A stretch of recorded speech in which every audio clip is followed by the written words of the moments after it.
Hello and welcome to Aini Living Conversations, the 156th session we have with Blue Heron Women and me, Julian Katari. Today we are continuing the last week's conversation about how the eight mothers evolved us into being.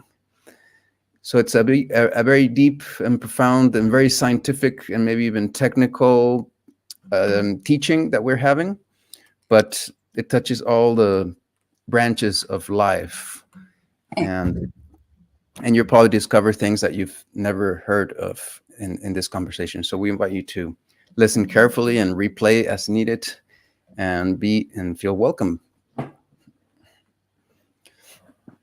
So go right ahead. So modernity with its mechanistic mindset excels at certain things: expediency, efficiency, uniformity. Right? That's what the human resources of the companies are all about. Expediency, efficiency, uniformity. However, our wild soul, who we really are, gets its sense of power and imagination from the natural world and thrives on an altogether different set of values. And these values are creativity, authenticity, and diversity. So addiction to everything from alcohol, drugs, shopping, work, religion, food, going to church, to technology and pharmaceutical mood enhancers is a symptom of our soul's desire to break free of the deadening aspects of modernity. Reclaiming our identity as part of the wild, evolving earth is what our soul longs for. It wants us to become a force of nature by liberating our instinctive creative expression, and to be in relationship with our clan mothers. We must get to know them. Our clan mothers who co-evolved us, who provided the metabolic fields that formed our embryos. So there is a pattern behind everything in our life, and the key to self-empowerment is the knowledge of the patterns that direct our lives. We're going to start with the pattern of heaven woman, or the divine spirit plane. Okay. In the beginning, there was the point where Ishmukene, Spider Woman, was and still is. Ancient Egyptian initiates were known as masters of the net. They knew a great secret, that behind everything in physical existence is an invisible matrix of energy, which is the source of all physical manifestation. And Ishmukene is a source of that net. The point where she sits and she started singing created the net.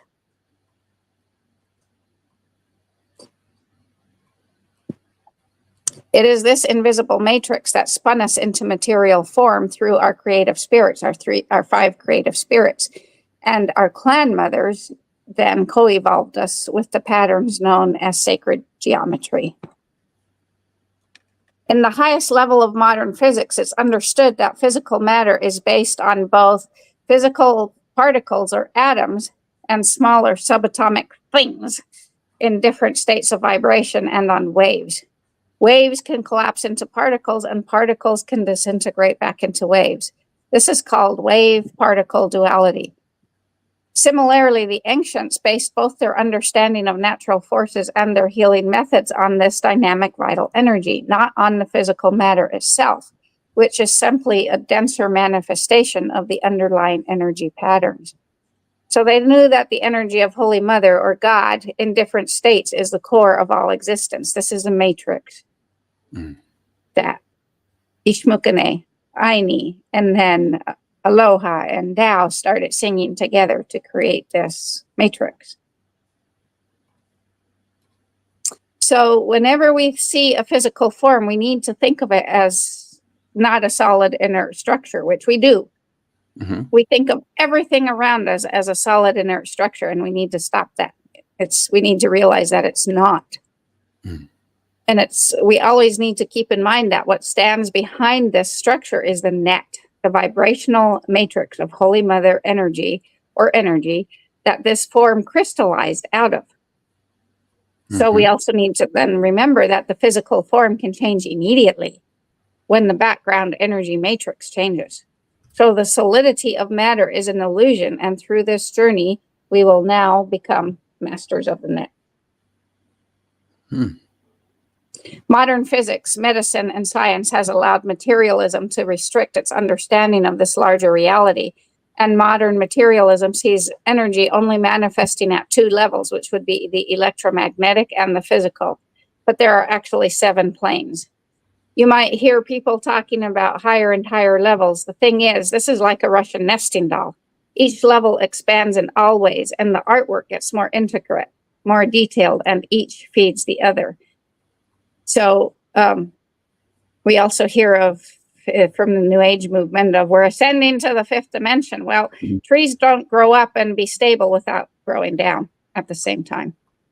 So this whole ascension process is bullshit because we can't grow up without growing down and wider at the same time.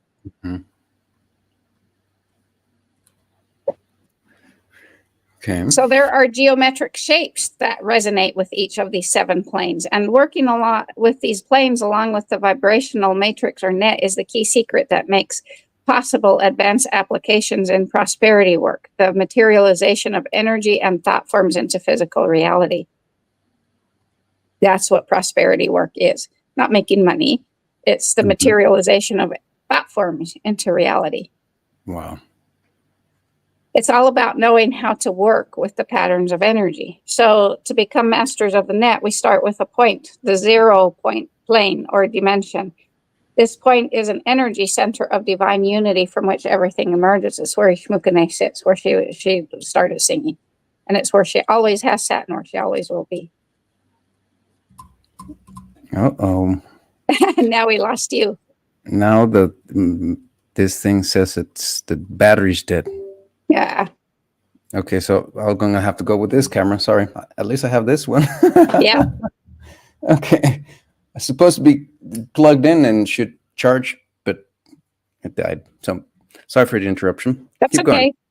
So this 0 point is how the net of physical space and time was created, and learning to tap into the power of the 0 point and the invisible matrix or net is the key. And we're doing that by learning how to work with our landscape, soulscape mothers.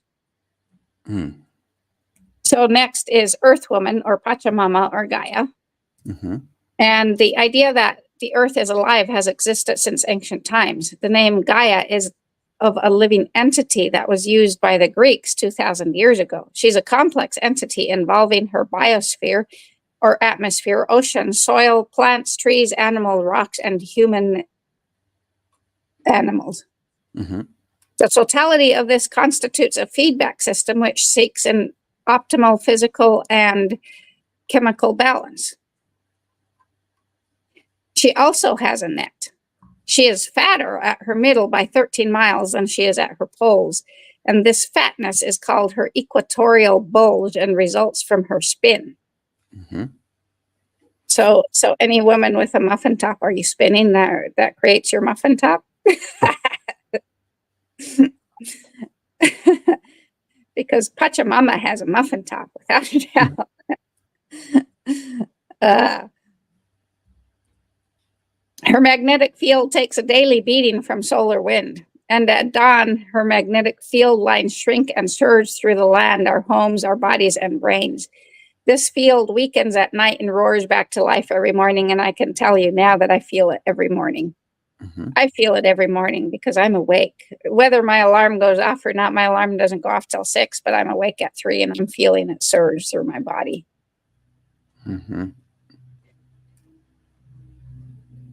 So magnetism and electrical force are 2 sides of the same coin. And a moving electrical current generates a magnetic field, and a changing magnetical field generates a current, an electrical current, in anything present that will conduct it. So these field lines generate weak DC currents in the ground, and these travel better in some media than others. Ground containing a high level of metal or mineral-rich water conducts these natural currents well. Drier or less metallic ground conducts it less well. But when these two types of land intersect, a conductivity discontinuity occurs, and these are power spots. So the conductivity discontinuity is what creates, this is where Stonehenge was created. This is what Sedona, Arizona is. It's a conductivity discontinuity spot. Mm-hmm. Druid legends talk of 12 great courts that encircle the globe, and the Hopi creation myth describes how the creator Tiowa assigned Spider, grandmother woman, to send sound and cosmic energy to the crystal at the center of the earth to bounce back to the surface and create the spots of the fawn, or sacred power centers that join together by a lattice of energy. So Pachamama, or Gaia, is very noisy. She gives off a relentless symphony of countless notes imperceptible to our human ears. But seismometers can detect her hum, and that hum is a colossal, mysterious ring like oscillations or waves that have been compared to the Aum sound of Hindu creationism. That aurora borealis, or northern lights, also emit shrieks and whistles into space when charged particles from the solar wind hit Earth's magnetic field. So she is not silent by any stretch of the imagination. And if we had radio antenna as ears, we would hear lightning strikes emit a broadband pulse of radio waves. These tweaks and whistlers travel around the world by bouncing back and forth between the surface and the ionosphere, striking somewhere on the planet roughly 100 times per second, and sometimes moving along the magnetic flow lines. Natural sites like volcanoes and waterfalls are involved in this net system. And two of the world's largest waterfalls, Victoria Falls in Africa and Angel Falls in Venezuela, are located precisely 90 degrees apart, forming two vertices of an octahedron, which also aligns with the pyramids of Giza. Wow. Another octahedron connects the world's most active volcano, Kailua in Hawaii, and Angkor Wat and Nazca. So ultimately, Earthwoman's grids remain a mystery that can take us on an amazing journey. And the ancient Egyptians knew how to align their buildings with her ley lines, her energetic lines, and they also discovered the energetic lines of Heaven Woman. And so their buildings became crystal grids that spread harmonizing, loving, prosperic energy throughout the lands. And that's why the Egyptians were the richest people to ever live on the earth. And we're going to do that with Aloha Ainida Living. We're going to recreate that. We're going to learn how to tap into that ancient wisdom. So the next one is Windy Desert Woman of Barren Worlds. So the challenge with her is knowing that we are enough. And the shift is from mirage to vision. And the question she wants us to ask ourselves, the hard, cold question, is what is the truth of my situation and is it working? And that's the question I was asked back in 2011 that upended my life. Right? So in the beginning, there was a void, a barrenness. And from that void, barrenness came a living planet. Barrenness is a natural part of the cycle of life. So we are now in a land that is vast, arid, and silent. Desert Woman will challenge us to confront our barrenness, the parts of us that no longer feel lush and fertile. There's no bird or water song, no rustle of leaves, just miles of dry earth, shifting sand dunes and vast mesas. In the vast world of the desert, the movements of snake and scorpion sound like a crack of a snare drum.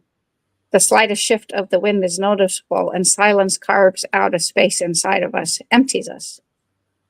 In the desert, sound waves that would pulse long and far on moist air weaken. So sound is muffled, stopped in its tracks, just as we are by the fiery heat, thus dry atmosphere. The desert silence can at first feel frightening and overwhelming. Then we can realize that the soundlessness isn't one of loneliness of loss, but a deep, comforting silence that lets in light, beauty, and meaning. To stand where air wavers in the heat and sun high, sharp and clarifying, strips away to the bones. So can we hear the breath of our own existence and acknowledge for what we thirst, for what we desire? Because that's what she wants. She's fiercely independent and revels in being free of others' expectation. Nothing stands between her and the glittering night sky, Desert Woman, Desert Mother. Barrenness holds no fear for her, emptiness, no terror. She is comfortable with non-doing, the void that precedes conception. In the desert, water is a gift, and when it arrives, the air fills with surprising birdsong and the land erupts in robes of flowers. Absence of clutter and capacity to hold something back are what make the desert beautiful. Its beauty is precarious. Simplicity and necessity, the absence of clutter and excess, bring you closer to what is vibrant and alive. So, freed from excess, our life can begin to mirror the exquisiteness of the night blooming saguaro. Saguaro? Saguaro. It's like a Saguaro? cactus. Yeah, the cactus. Is it Hmm. saguaro? Saguaro, yeah. It's, I think Saguaro? it's in English. That that word exists in English. I've heard it in English. Yeah, saguaro. In the Hmm. dead of night, with no person to witness it, the cactus unfurls a single lavish blossom. The bleached bone of moonlight with the fragrance of musk. Laser long-nosed bats rise up and seek her out, their long tongues licking up syrup. This is sweetness so miraculous, so rare and astonishing that bats travel thousands of miles to feed. This is the way of the desert. Beauty that waits, lavishness that is restrained. So she asks us, what is it that we truly need Hmm. and desire? Coyote energy is afoot in the desert. The heat shimmers and distorts, bends realities, turning rocks into ravens, trees into towering strangers. Sands ripple like clear pools in the distance. This is a dreamscape of illusion, magic, and mischief. Away from the concrete landscape, grown hard with certitude, our imagination is released into a fluid and more magical realm. The air is clear. The view is unimpeded by trees and vegetation all the way to the wide horizon. And yet, for all this clarity, perception is both uncertain and paradoxical. In the desert, you can see a dream can lead to truth, while a supposed truth, once uncovered, may turn to dust. Home to misfits, mystics, truth tellers, fools, hermits, dreamers, and poets, the desert belongs to those who perceive the world differently. They burrow deep, look beyond neat boxes and limited notions, beyond the social norms that cage our minds and keep us on narrow track. Grand visions are born here and they die here too. Everything is suspect and yet everything is magical. And survival depends on taking nothing for granted. Survival in the desert. You learn to become self-reliant, keenly knowledgeable about the terrain. And that's everything is scrutinized, and that's what made the Comanches so successful. They Hmm. lived in the desert of Arizona and New Mexico, and they evaded the army for years upon years upon years because they knew desert women well. They were intimate with desert women, and she showed them where all their springs were, and the army didn't know that. So they thought they were up against this formidable foe, which was only a few hundred people as opposed to their thousands of troops. So the desert's resistance to cultivation is an affront to Western sensibility of what land should be: productive, hardworking, and industrious. All the things we believe give a place and a person value. We tend to see an absence of life in the desert, but spare and spacious, the desert soulscape invites us into the vast expanse of our center. And in the desert, more than any other landscape, death is exposed. Hmm. And it shows us that the nature of all things is impermanence, while yet we are absolutely eternal. So Desert Woman, or Mother, challenge us to know that we are enough to be with her, to live, to be part of this symphony of life. And then to name those things in our life that aren't working and get rid of them. Hmm. Let them go. So Thundering Forest Woman is the dark womb. The challenge with her is to rise from the ashes, and the shift with her is from a linear path to a spiral path. And the question she asks of us is, how will I face the dark unknown and trust my instinct? The forest is the darkest of the landscapes. Trees press in. Dense foliage tends to block the sun. So Forest Woman stops us in our tracks. The dark aspect of her realm beckons, and she doesn't present us with a clear or easy path to follow. There's a myriad of slender trails to explore, and sometimes you must make your own. So as we seek to create a life that serves our soul, we must bravely engage the heart of Forest Woman and she communicates in images. The mystery of Forest Woman Mother is wild, so make friends with the mystery. Explore a trail by moonlight, or sit in our garden in the dark, or in our home with all the lights turned off, and see what we feel. She asks us the hard question. Aren't you exhausted from all your pushing and striving? In the rainforest of the Amazon, the mighty Brazil tree owes his life to the small agouti rat. Is that pronounced right? Yeah. Whose teeth are the only things sharp enough to crack the hard nutshells, enabling the tree to reproduce. Without this tiny creature, the tallest tree in this tall forest couldn't survive. So the forest teaches us that by being fully ourselves, however seemingly small and insignificant, we enable the web of life to thrive. Forests remind us that healthy ecosystem contain a vast multiplicity of life forms. Knowing who we are and what we alone have to offer is essential to living our lives fully and well.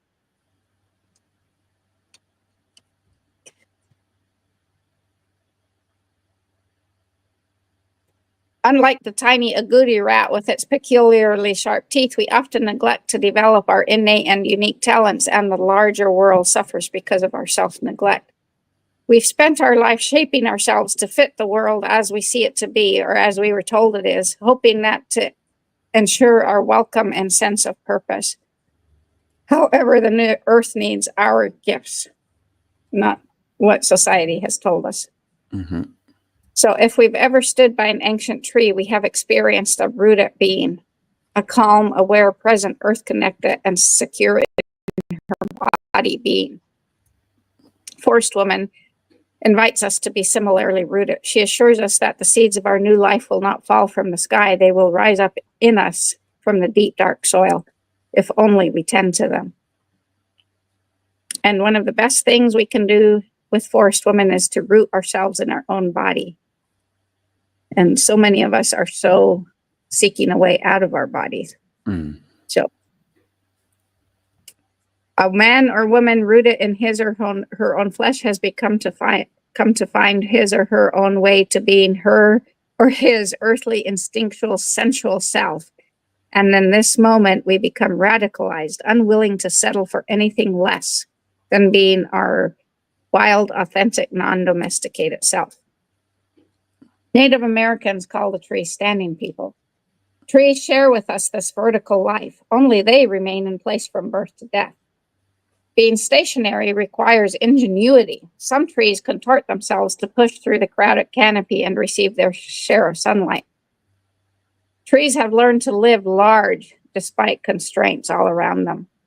In the world of restless motion, trees restore us to stillness and calm, and entering the forest is like entering a cathedral. All of us have spent a good portion of our lives walking a path that was chosen for us by others, growing our world on the outside in order to conform with a house, a job, respectability. We forfeit our wild wisdom and intuitive understanding for the promise that if we stick to the straight and narrow, we will be rewarded. The path of progress is one of the great myths of our worldwide patriarchal culture. It tells us that life is logical, progressive, with an education, a job, a marriage, children, house, and retirement. All in that order. And with retirement comes grandbabies. After years of traveling a linear track laid down by others, we know in our soul that there is more to life than these straightaways measured out with guardrails and acreage bounded by straight fence lines.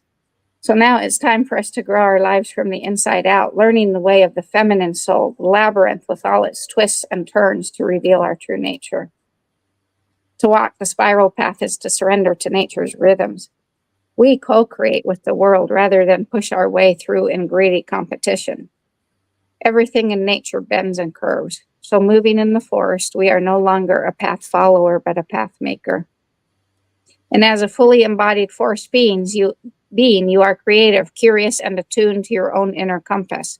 You have developed a way of knowing, navigating, and responding to the world that is deeply feminine and wholly original. Imagination is your touchstone. You love to explore, experiment, and try new things. Relationships work best for you when there is some element of surprise. And you inspire new ways of being through your creative way of living and your refusal to keep walking the punishing, predictable path of patriarchy. Listening to your own inner wisdom, you invite others to question the sanity of our modern world with its emphasis on workaholism and consumerism. Watery ocean and river woman mother. The challenge with them, ocean woman, river woman, is to learn to love ourselves, and the shift is from being damned to flowing. And the question, what brings you fully alive?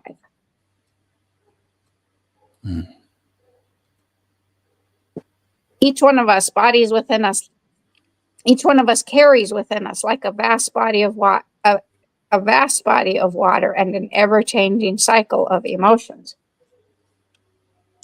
How we dance with our emotions determines the course of our life, and beyond our own experience, it shapes the landscape around us.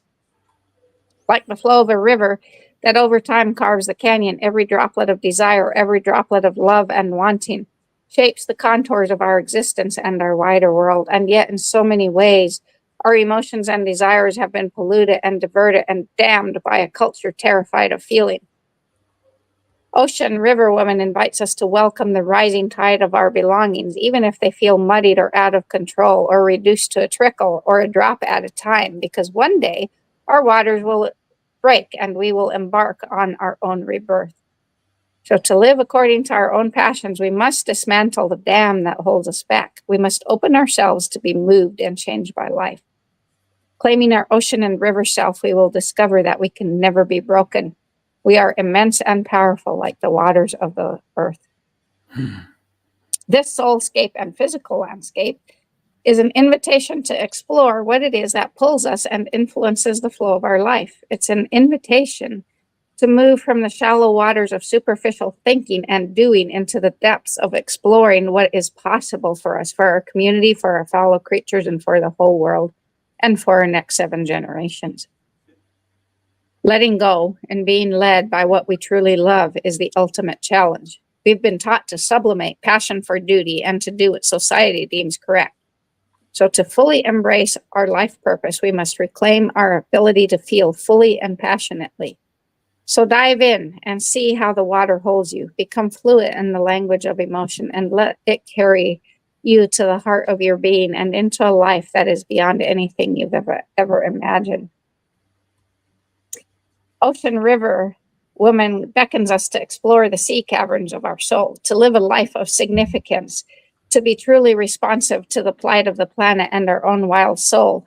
We must break from the surface world and dive deep. And she also stirs in us fresh and more compelling desires and reminds us that life follows energy. We must trust what brings us fully alive. Elemental and life-giving.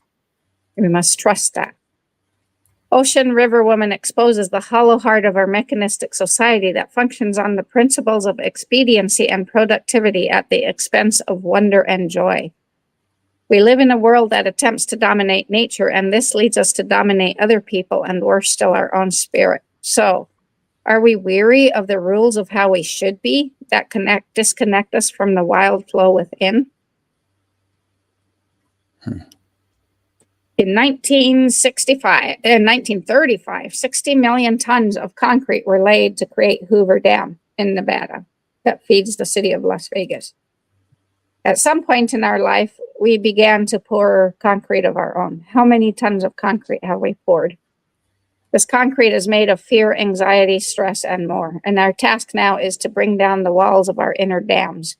And we start by asking ourselves what kind of life we truly want. Water reminds us that we are able to show up in alternate ways and forms without abandoning our true nature. Within each of our cells is a minuscule sea. The water inside of us arose from the oceans of the world, and more than 70% of our Earth's surface is ocean. And our bodies carry a similar ratio of salt water to flesh and bone. So contemplating the ocean, you are now in the presence of a raw power that can teach us how to wield your own power judiciously and generously. One of the hardest things to face is how we have all fallen out of love with ourselves. So much of our libido has been misdirected or poisoned by a culture that sneers at emotional effusions and ebullient joys. As sexuality is censored and natural buoyancy is denied us, we lose not just our love of life, but our love of ourself. And in the absence of self-love, we lose ourself in others, merging so intensely with them that we can't find our way back. Without a healthy self-love, we may never experience the passion needed to fulfill our dreams, because self-love is a powerful life-giving force. This is Munai, a love that nurtures everything and everyone around it, a love that is reciprocal, radiant, and radical. However, to merge with the other in an act of love is a worthy quest for wholeness. However, we need to know ourselves as whole before we merge with another in a quest for wholeness. The depth of connection between two lovers is only possible if each one loves themselves. Otherwise, they cling to each other, and water doesn't cling. It moves, it flows, it returns to itself. As a fully embodied ocean river being, we are revitalizing and reanimating forces. Our natural ability is to live from the depths of our heart, to bring more aliveness to the world. And we lead through the power of attraction. Our passion draws people to the causes that we care about, and they join to be part of a community that values emotion and encourages each to hold one another up. So, Mountain Woman, mother.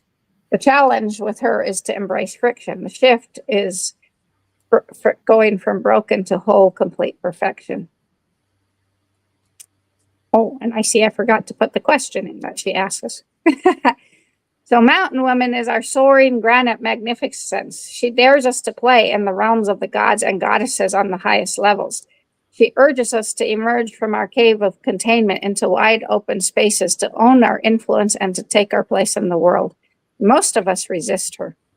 We are taught in numerous ways to hide our magnificence, to never take up the kind of space that soaring Mount Everest does.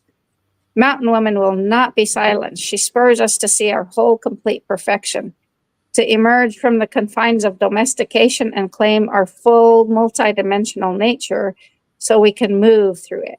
Many challenges.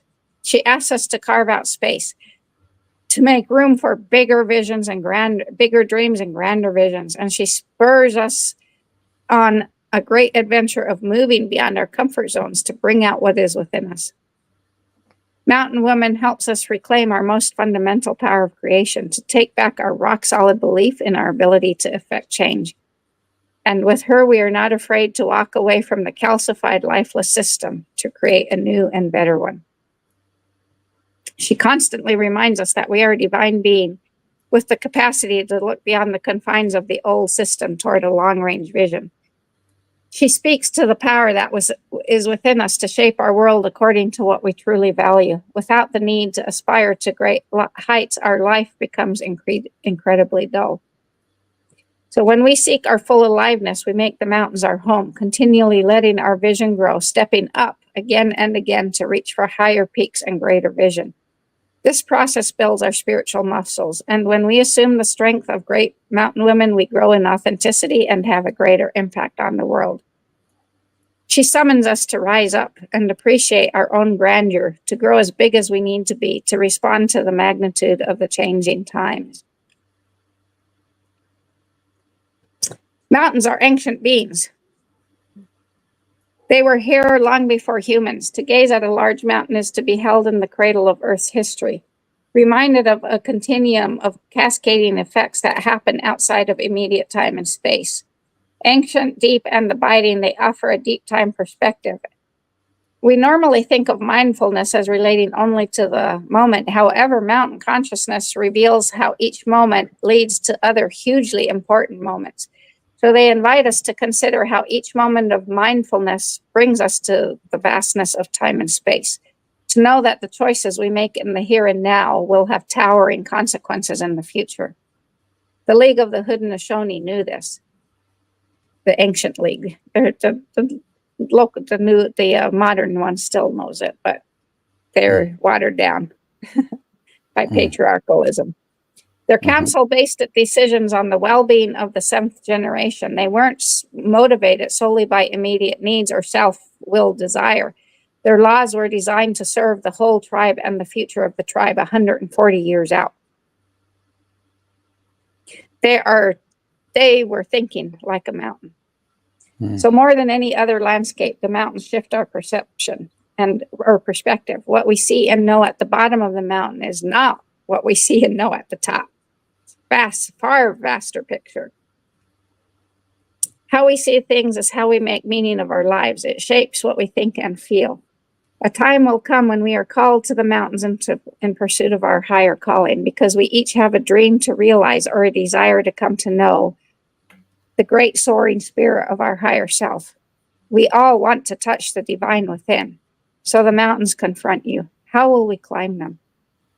What is the deep love and humility that will bring the gods to our side when we confront our insurmountable obstacles to achieve the impossible?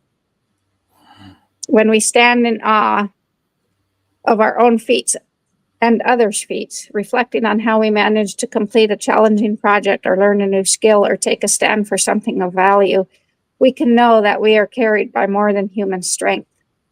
To follow a higher calling always involves a kind of death. We have to let go of what no longer serves our soul, and we will discover that when we walk the path of the gods, we will find within ourselves a grace and greatness that we never knew we had. If we find it hard to descend from the mountain, it is then because we are mistaking godly power for our own, and that we arrived there by our own steam, by our own egoic willpower. Hmm. However, the mountaintop can never be conquered. We enter the realm of the gods to know that they are part of us. Just like the mountains were here before us, so were our badass ancestors. They were strong. How do we know that?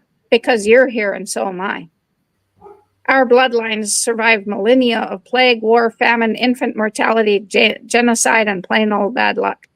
That means that our ancestors were badasses, and our bodies hold the story. Our bodies remember.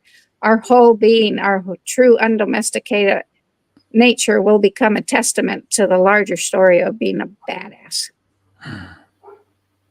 As a mountain being, we take full responsibility for life. We're not victims. We are co-creators, co-creatrixes. Awakening to the majesty of mountain women, we discover the power of presence. The wind and the elements may shape and carve us, but they cannot change our true nature. We find that we possess an essential core that cannot be destroyed. And when you find your footing with mountain women, you challenge systems of oppression and begin the necessary task of reimagining our world. You must be willing to topple the forms and institutions that are doing violence to people and to the planet. So Mountain Woman says, own your wholeness. Refuse to be used only for what society deems of value. Feel the grit inherent in owning who you are. Stop being a devotee to someone else's dream if it doesn't serve your own unfolding. She draws her strength from eons of geological time. So too, we can draw on the tremendous toughness of our badass ancestors who came before us. Our power is sourced not only from our belly and being, but from the bedrock of our ancestors, our badass ancestors. Their spirits guide us still. So grassland woman or mother. The challenge is finding common ground, and the shift is from striving to thriving. Every day, the prairie dogs of the grasslands emerge from their dens at dawn. They press their hands together as if in prayer and stand watching the sunrise for 20 to 30 minutes at a time. In the evening, they turn toward the setting sun and again press their paws together as in utter stillness they watch the light fade and night descend. They appear to hold a reverence for their place in the world that we have lost. So how can we learn to become like them? To stand in reverence for 20 to 30 minutes with sunrise and sunset. Mm-hmm. The roots of the grasslands grow deep and wide, weaving an immense fibrous tapestry under the earth. When we look out at a sea of grass, we see only the tip of the life force. Most of the biomass of the prairie is found underground, and it is the steep attachment to the soil that makes the prairie strong and viable. So Grassland Woman teaches us that being rooted is vital. Mhm. When the John Deere plow came to the prairies and began to till the soil, it cut deep, uprooting gnarly roots from the rich ground. And within a couple of decades, the soil of the prairies was lost. Mountain high dust storms blasted the plains. One in April 1935 reached across Nebraska, the Midwest, and toward Washington, D.C. The soil of the prairie, loosed from its attachment to the grassroots, began a migration of its own, and the modern world has done this to us also. When we're in touch with Grassland Woman, we appreciate the things that bind us to the roots of life: simmering stews, ripening fruit, the gathering of storytellers around the fire. The joyous spirit of Grassland Woman infuses the everyday so that even neglected nooks and crannies become astonishing and marvelous. Joy is her compass, drawing us toward the people, places, and activities that enchant us.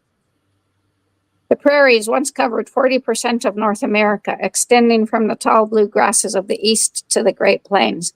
So vast were they that you could travel for days and feel as if you never moved from your starting place.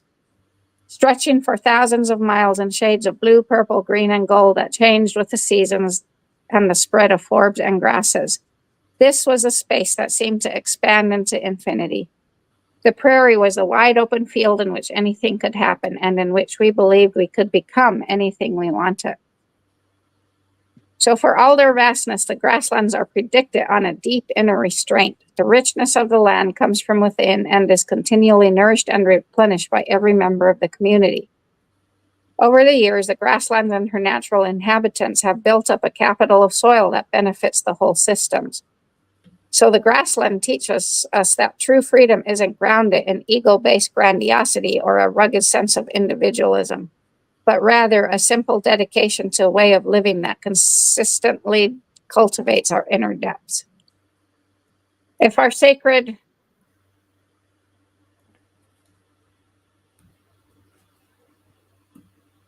Sorry, I'm making a correction here.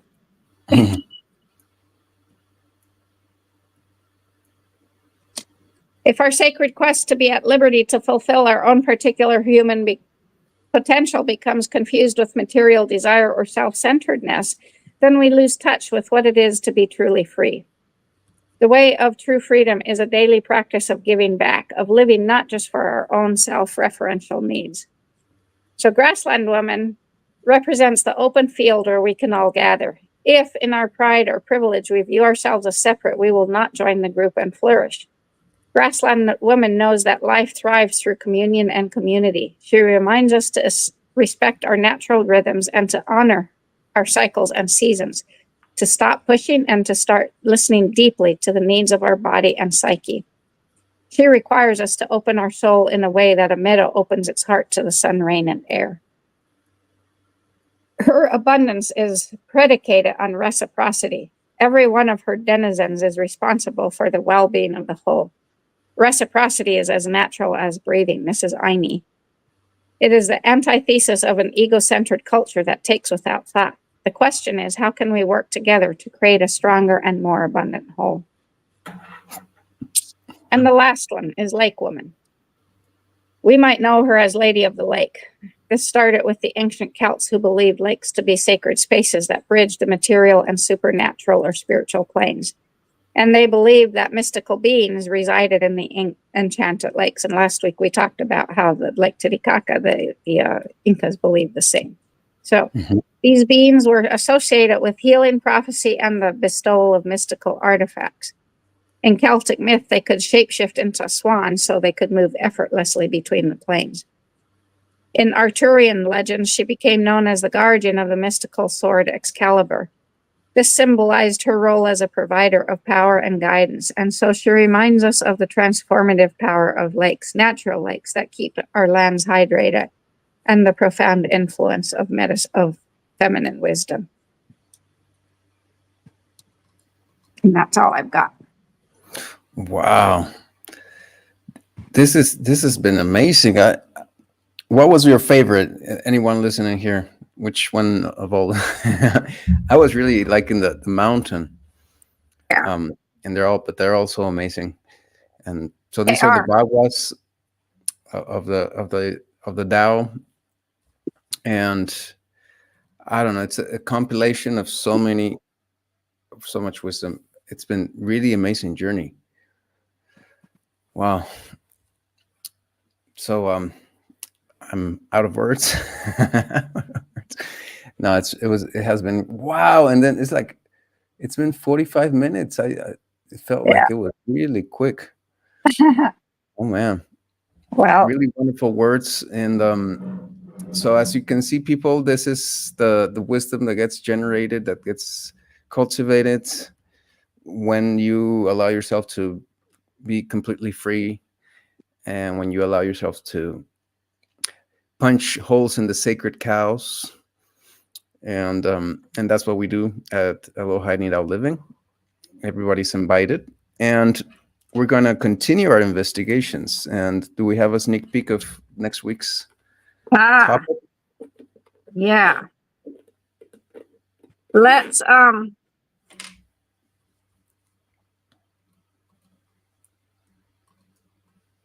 let's talk about language again. We'll start with the discords of the discords of the birds, and then we will move into animism and the alphabet, and maybe the landscape of language, depending on how much time we have.